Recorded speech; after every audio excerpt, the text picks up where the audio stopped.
അപ്പോൾ കൂട്ടുകാരെ നമ്മളിന്ന് ജീവാമൃതം ഉണ്ടാക്കുകയാണ്. അപ്പോൾ അതിന് ആദ്യമായിട്ട് ഇവിടെ നമുക്ക് തോരൻപരിപ്പ് വളരെ സുലഭമായിട്ട് കിട്ടുന്നത് കൊണ്ട് ഞാനിവിടെ തോരൻപരിപ്പാണ് നമുക്ക് പൊടിച്ചിരിക്കുന്നത്. വളരെ കുറച്ച് മാത്രമേ നമ്മൾ ജീവാമൃതം ഉണ്ടാക്കുന്നുള്ളൂ. ഈ തോരൻപരിപ്പ് പൊടിച്ചതിൻ്റെ കൂടെ നമ്മൾ ശർക്കരയും കൂടെ പൊടിക്കുകയാണ് കേട്ടോ.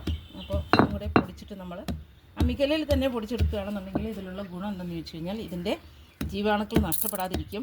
അതിന് വേണ്ടിയിട്ടാണ്. കാരണം മിക്സിയിലും ഗ്രൈൻഡറിലും ഒക്കെ നമ്മൾ പൊടിച്ച് കഴിയുമ്പോഴത്തേക്കും നമുക്ക് ഇതിൻ്റെ ചൂട് കാരണം ഇതിലുള്ള ജീവാണുക്കൾ നഷ്ടപ്പെട്ടു പോകത്തുള്ളൂ.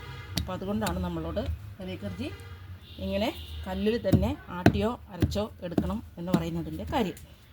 ഓക്കെ, അപ്പോൾ ഇത് നമ്മൾ പൊടിച്ചെടുത്ത് കഴിഞ്ഞു. ഇനി നമുക്കിതിനെ ചാണകത്തിൻ്റെ കൂടെ ഇട്ട് കലക്കിയെടുക്കാം. അപ്പോൾ ജീവാമൃതം ഉപയോഗിക്കുന്നതിൻ്റെ ഗുണം എന്താണെന്നുള്ളത് പ്രത്യേകം പറഞ്ഞു തരേണ്ട കാര്യമില്ല.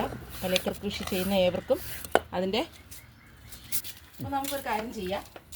നമ്മുടെ ജീവാമൃതം ഉപയോഗിച്ച് നമ്മളെങ്ങനെയാണ് നമ്മുടെ കൃഷി രീതിയിലും കൂടി ഇതിനെക്കുറിച്ച് പറയാം.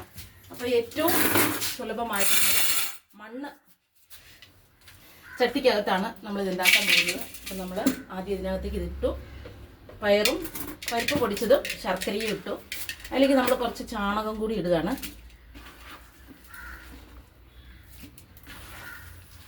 അപ്പോൾ നമ്മൾ ഗോമൂത്രവും വെള്ളവും കൂടി മിക്സ് ചെയ്ത് വെച്ചിരുന്നത് ഇതിനകത്തേക്ക് ഒഴിക്കാം.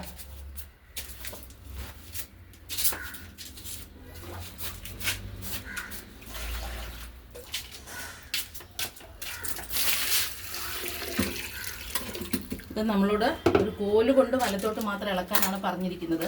അപ്പോൾ നമുക്കിത് കോലുകൊണ്ട് തന്നെ ഇളക്കണമെന്ന് നിർബന്ധമൊന്നുമില്ല.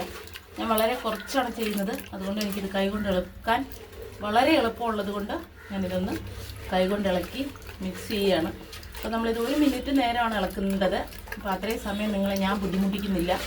ജസ്റ്റ് എങ്ങനെയാണ് ജീവാമൃതം ഉണ്ടാക്കണ്ടേ എന്നൊന്ന് കാണിക്കാൻ വേണ്ടി മാത്രമാണ് ഇത് നമ്മൾ ചെയ്യുന്നത്. അപ്പോൾ ഇതിനകത്തുള്ള ചപ്പ് ചോറൊക്കെ നമ്മൾ വാരിയെടുത്തു. അപ്പോൾ ഇതിൽ നമ്മൾ ഇട്ടിരിക്കുന്നത് പരിപ്പ് പൊടിച്ചത്, ശർക്കര പൊടിച്ചത്, ഗോമൂത്രവും ചാണകവും പ്ലസ് അതിൻ്റെ കൂടെ വെള്ളവും ചേർത്തിട്ടുണ്ട്. ഇനി നമ്മൾ ഇതിനകത്തേക്ക് രാസവളമില്ലാത്ത ഒരു പിടി മണ്ണാണ് ചേർക്കേണ്ടത്. അതും കൂടി ഇതിനകത്ത് നമ്മൾ ചേർത്ത് കൊടുക്കുന്നുണ്ട്. ഇനി നമുക്ക് കുറച്ച് വെള്ളം കൂടി ഒഴിച്ചിട്ട് ഇതിനെ ഒന്ന് ലൂസാക്കാം.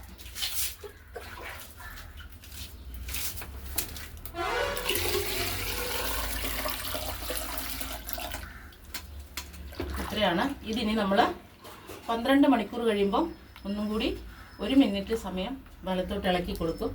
അതിനുശേഷം ഓരോ 12 മണിക്കൂർ കൂടുമ്പോഴും ഇളക്കി നമ്മൾ ഇതിനെ 48 മണിക്കൂർ സൂക്ഷിച്ചിട്ട് ജീവാമൃതം റെഡിയാക്കി ചെടികൾക്ക് ഒഴിക്കുകയാണ് അടുത്ത മെത്തേഡ്.